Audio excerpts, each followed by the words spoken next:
my friends. Welcome to Let's Talk, produced by Wise Mindly Inc. I'm your host, Coach Shay Marville. In this space, we dive into transformative conversations that hopefully inspire you to grow, heal, and have a deeper connection to yourself and to the world around you. So let's talk, let's connect, let's grow together.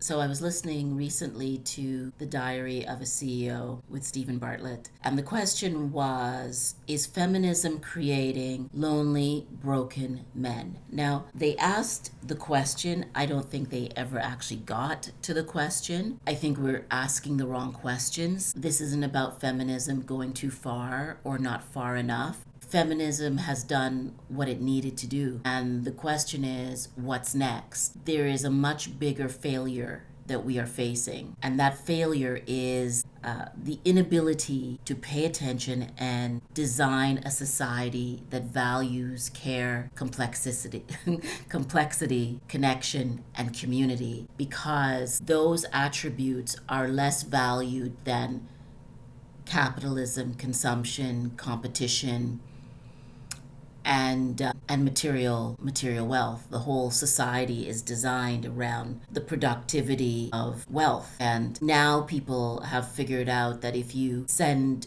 jobs overseas to companies and factories where people can do it for far less money, that's only profit for CEOs and boards, but not for the people who are here and for the communities that those companies used to serve. But I digress. What we're talking about, I digress so quickly.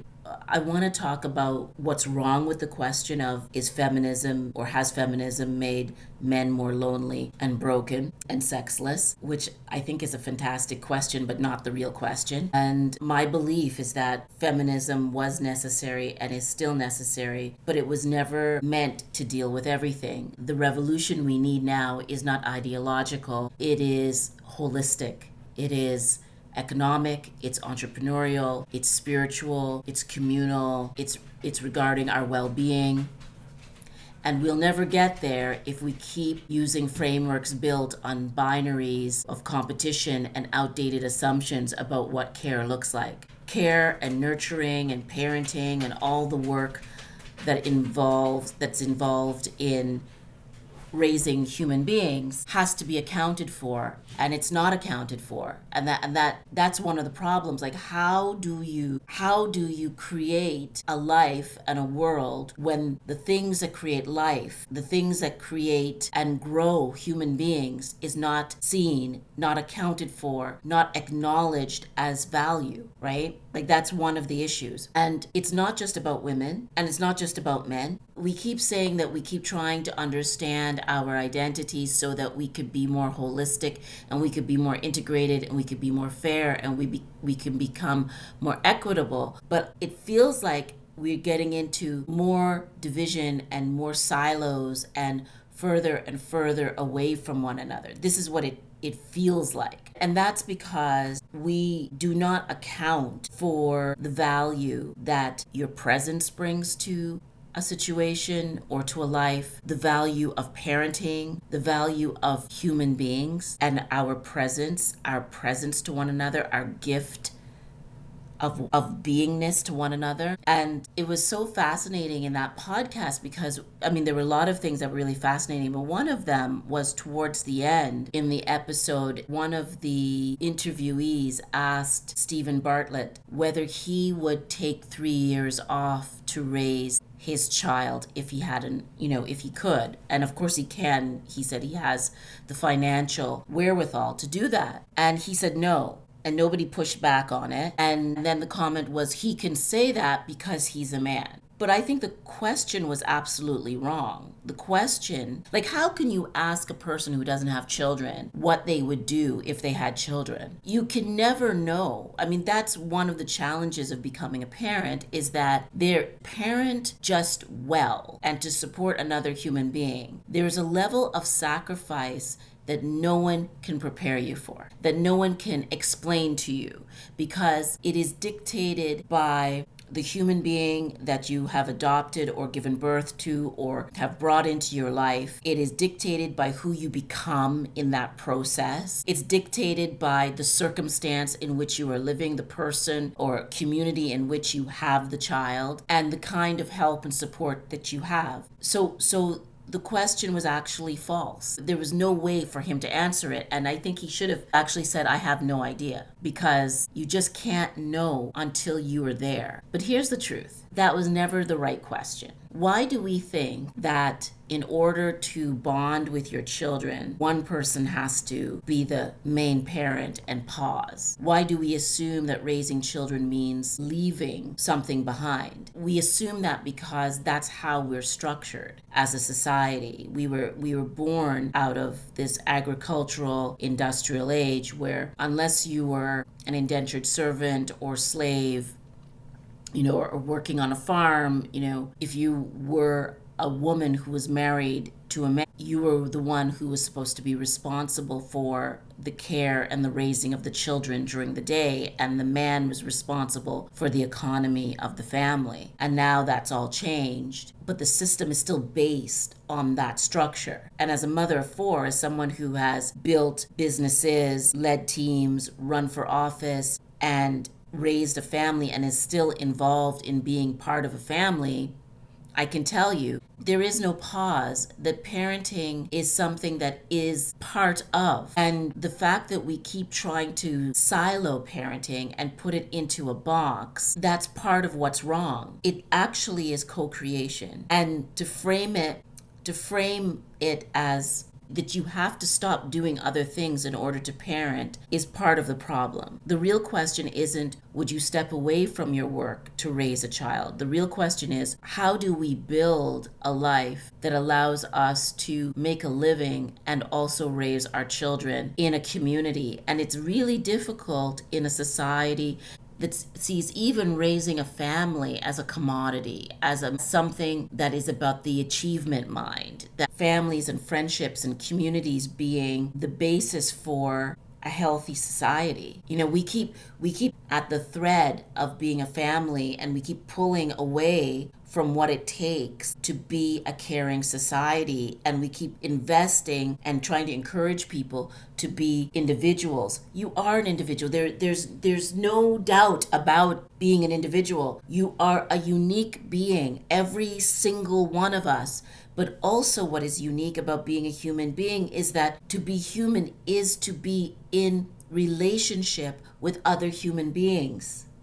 That's why I love this term Ubuntu, that South African term, that we're only really human in the presence of other human beings, in relationship to the relationships, or being relational with other human beings. That our presence, our magnificent presence, matters, and that others matter to us. We matter to them. And I think this is the piece that keeps us from really flourishing and really moving forward, because we're still in the zone of, I am an individual, I compete.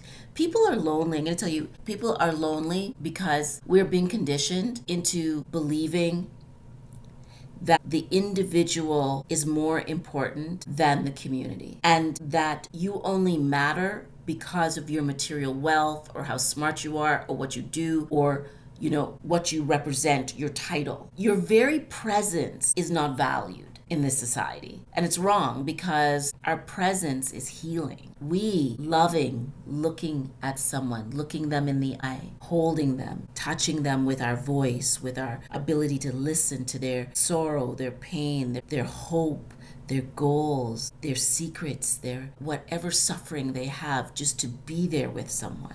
That is healing, right? Feminism fought for choice and opportunity and freedom, but the problem is capitalism has never been able to value, well, not just value, but see care, nurturing, and to understand the essential need for it. So we've ended up in a paradox. Women can work, but the systems we work in are still built on the unpaid labor of mothers and aunties and grandmothers and teachers and nannies and caregivers.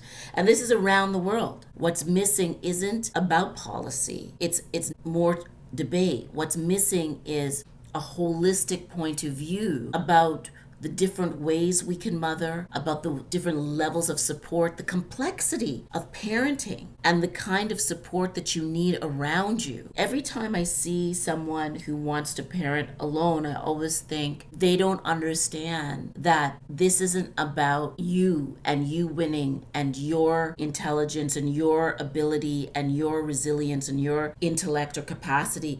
This is actually village work. This is the work. A human being is so extraordinarily complex. You need more people around you, good people, people you can trust, people who model different kinds of behavior and ways of being. Sometimes we think the kids need other kids, but kids need more than kids. They need a village of different kinds of people and different kinds of behavior and different ways to solve problems and different ways to be happy and different ways to experience the world. Why didn't Stephen Bartlett talk to entrepreneurs? Why didn't he talk to people who are creating businesses together, people who are driving companies about how they parent? Mothers are not a liability. They're strategists, they're organizers, they're architects of the future. But we're still measuring value in money and productivity when the real wealth is in time, in connection, in the raising of conscious, adaptable,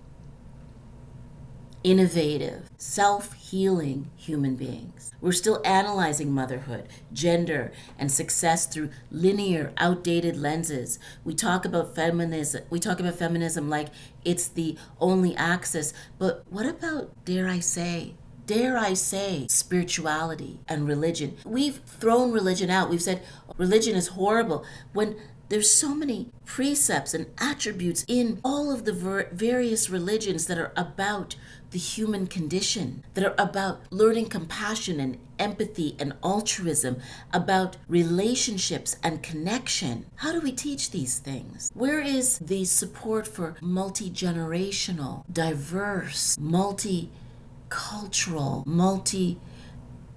exploratory ways of caring for families? When I started my family, two people became really critical beyond my husband and I, my mother and my sister-in-law. My mother and my sister-in-law became critical parts of our family infrastructure. My mother-in-law as well in the beginning, and then she passed away early on. And again, you require this village to become the foundation of who you are, of who your children are. Again and again, you require this village to become the foundation of who you're becoming and of who your children are becoming.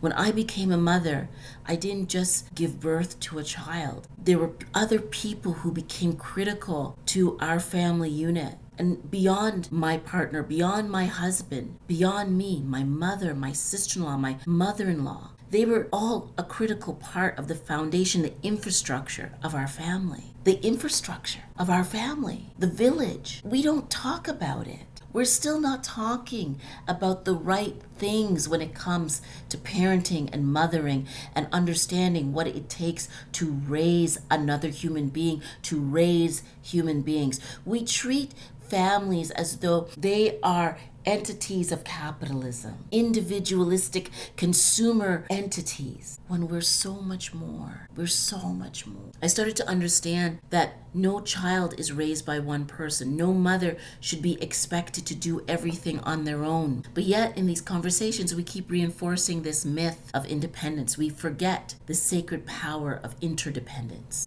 And I think that was one of the pieces. There were a number of things in Stephen Bartlett's conversation that were just absolutely missing. The family unit as we see it now is about raising individuals, not raising families. We keep reinforcing the myth of independence, we forget the sacred power of interdependence. And I think that's why we're lonely. We're lonely because we live in the world that's filled with people, but we're trained to be alone. And then we ask, why are we so unhappy? Why are we sexless? Why are we loveless? Why are we depressed? We are depressed because we are raised to be consumers of technology and materialism, but not of love, not of connection, not of relationship, not valued for our presence and our humanness. That's not even basic. We are valued for everything superficial and nothing that is internal. That's why we are lonely. Not just men, women, children, older people, middle-aged people. Loneliness is an epidemic because we live in a society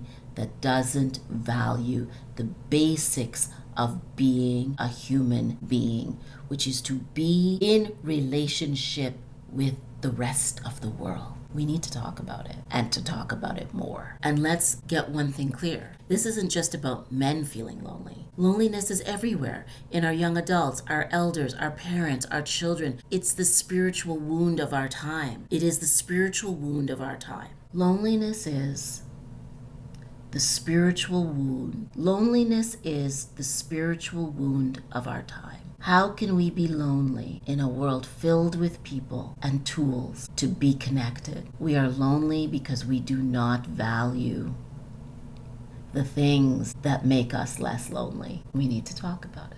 It's in our young adults, our elders, our parents, our children. It is the spiritual wound of our time. It is the spiritual wound of our time, not because feminism failed, but because we replaced community with comparison and presence with performance. Everything is a transaction now. Not how can I be with you, but what can I get from you? We are not inventing. We are not investing in people. We are investing in the return on investment. We are investing in the return on investment, the ROI. We wonder why everyone feels disposable. The epidemic of loneliness is not a gender war. It is the consequence of forgetting that we belong to one another. So what do I want to say to Stephen Bartlett? If I could say something to Stephen Bartlett, I would say, you're asking the wrong questions. And you who talks to entrepreneurs every single day should know better. You should know that the very thing that is wrong is not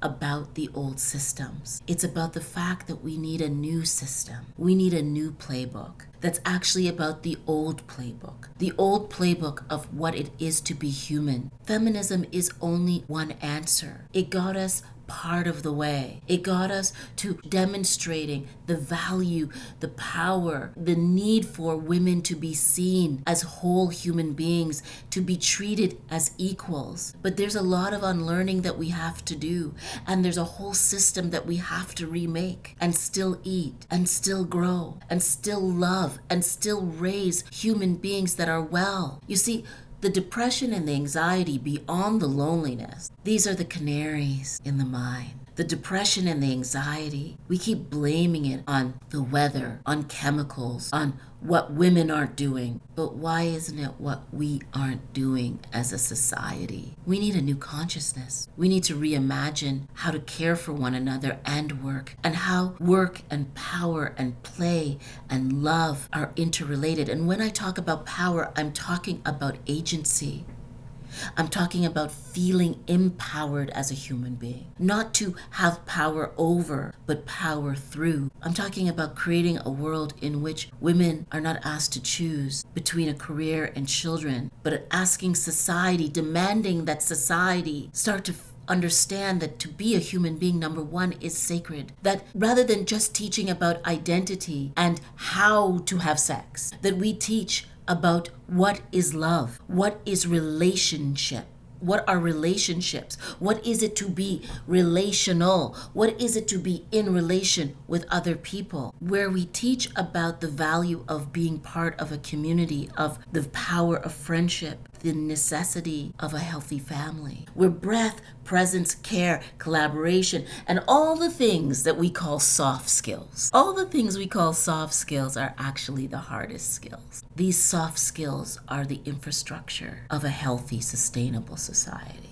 That's what we need to talk about, to think about, to teach, to guide, to mentor. So I reject that question that was asked of you. What would you take 3 years off or out to parent? I say to you, you don't know. You don't know if you would. You won't know until you have a child. And then what you probably do is figure out how to do multiple things and still be the best parent you can be. That's the kind of holistic leadership we require. It's about integration. It's about care. It's about activating the parts of a human being that help them to be well and to heal and to grow and to be nourished and to have self-agency and to have well-being. We are so far away from having the right conversations. We are so invested in linear thinking and blame that we can't talk about the things that are real. As long as we keep having false narratives and false conversations and not looking at the truth, it's not about